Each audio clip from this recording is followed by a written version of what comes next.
Are you going to a luau this summer? Now you have a perfect accessory for your hair.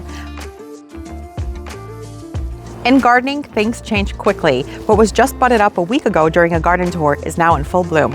So today we're going to walk through the garden and I'll show you what's in bloom in my garden in August. Hi, it's Steph. Welcome back to my garden.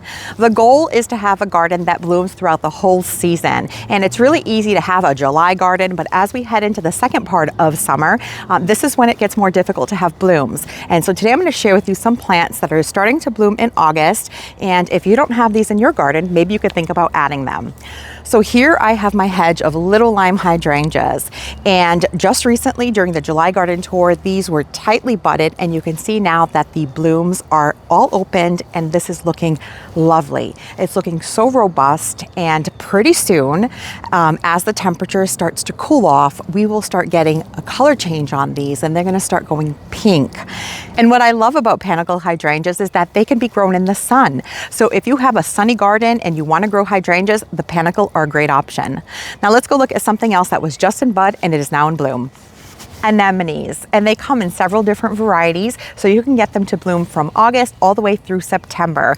And this here is either the Rudbeckia or the September Charm. They look very similar, and you can see there are tons of buds on these plants and the pollinators love them. So this is another really great perennial to add to your garden for later summer color. Asters. Now there are many varieties of asters and you can get some that bloom all the way from August through probably beginning of October.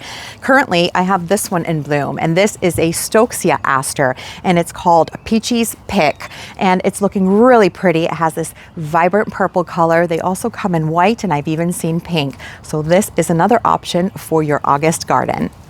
In this same bed, which is my patio bed, I have this beautiful perennial blooming. This is Joe Pieweed. This is also an August bloomer here in my garden. This variety is called Little Joe Pieweed, and you can see that it has these really pretty red stems, and it's starting to get bloom clusters all the way up and down the stems. The pollinators also love this plant, and if you want something tall for later in the season, for the back of a border, this would be a great option. Now I have a couple more things in this bed that I want to show you. You can see right here, these beautiful Panicle hydrangeas are a little bit shorter in stature than the little limes that I showed you over by the shed.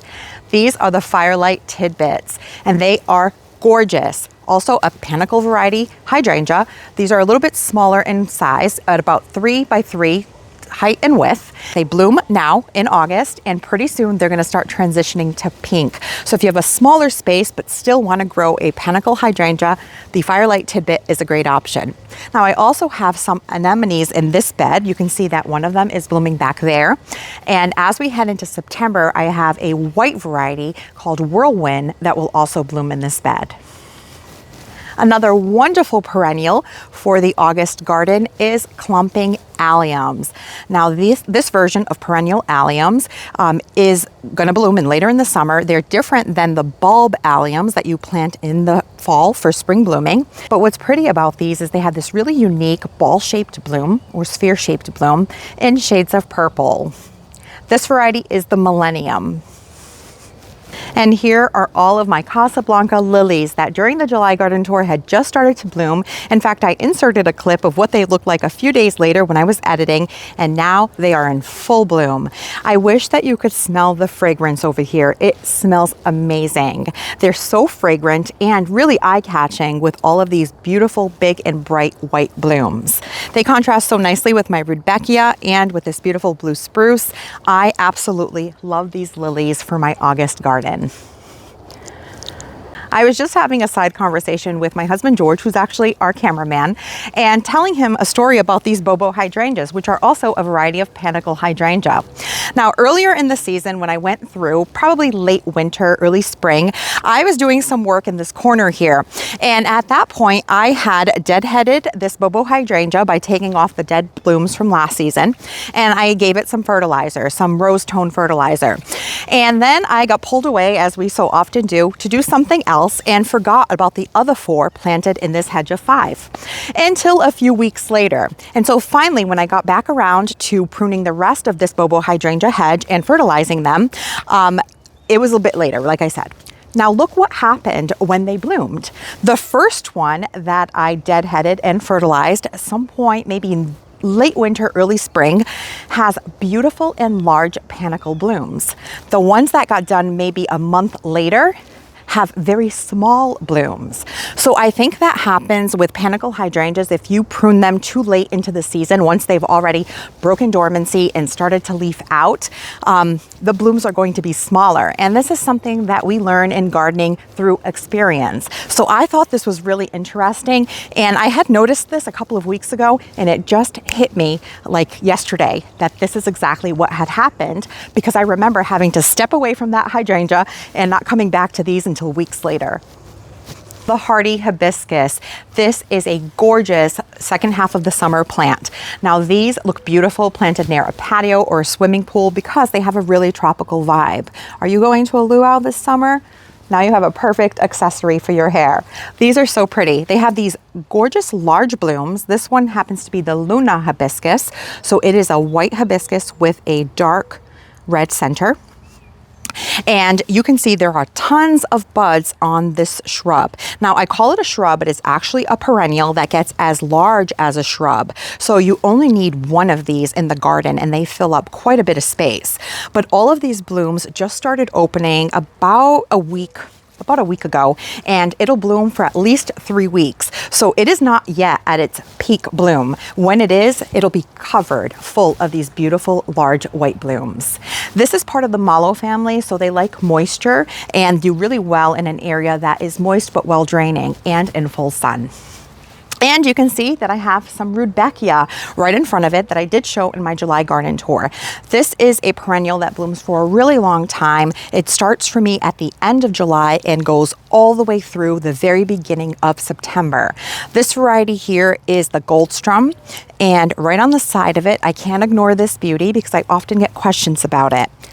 This is the Sahara Rudbeckia, and it is only marginally hardy for us. I started it from seed as an annual, but I did have a plant or two that came back and grew beautifully for me. In fact, I've already deadheaded it to get another flush. But this is a really beautiful Rudbeckia with sunset colors. And here in the backyard, we're in my hillside garden, and this shrub we planted a couple of seasons ago now. It is the sugar tip rose of Sharon, and it is a gorgeous rose of Sharon because it gets variegated foliage and these little blooms that almost look like roses. They're a frilly double rose of Sharon bloom. Look at that. It is a light pink with dark red in the center, like a maroon. It has tons of buds, and in just another couple of weeks, this is going to be in full bloom and look really beautiful.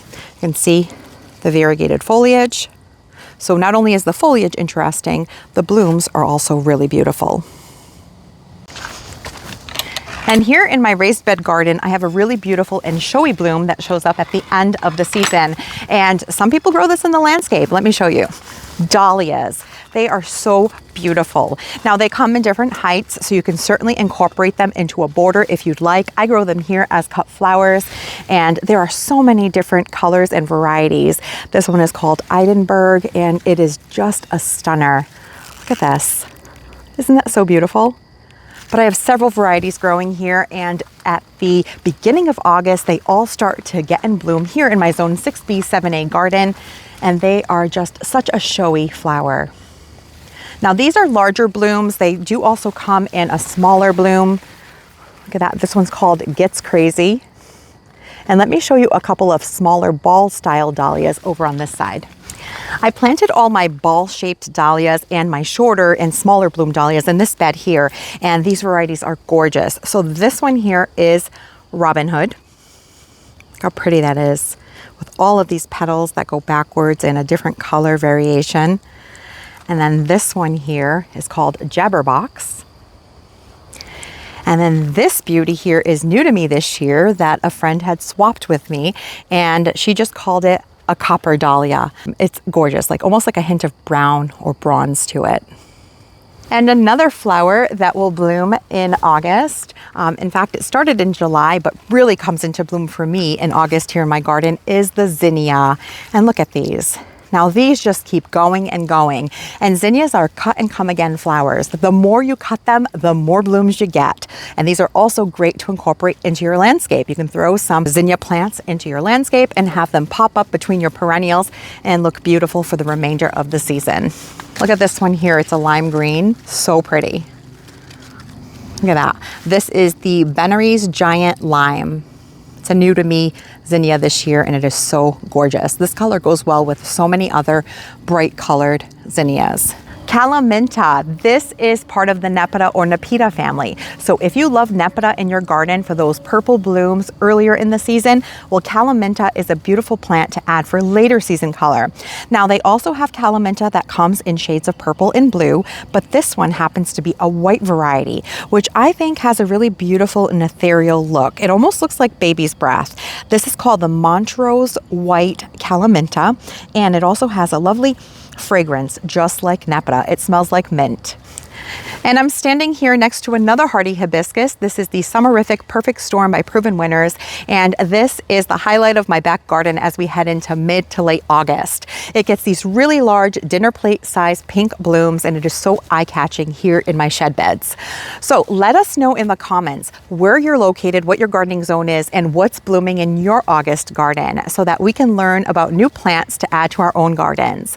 And I'll leave you with this tip. Something that I often mention on my channel is that it's really important to shop at nurseries and garden centers or to visit other people's gardens throughout the whole season, because typically we'll visit nurseries or garden centers in spring, we'll purchase whatever is blooming at that time, and then as we get into the second half of summer, usually our blooms stop. And so to get a garden that continuously blooms from spring all the way through fall, if you pop into the nursery or garden center or even others' gardens at those times, you can learn of plants to keep planting throughout the season so that you can extend your bloom show all season long. Thank you so much for hanging out with us today, and I'll catch you in the next one.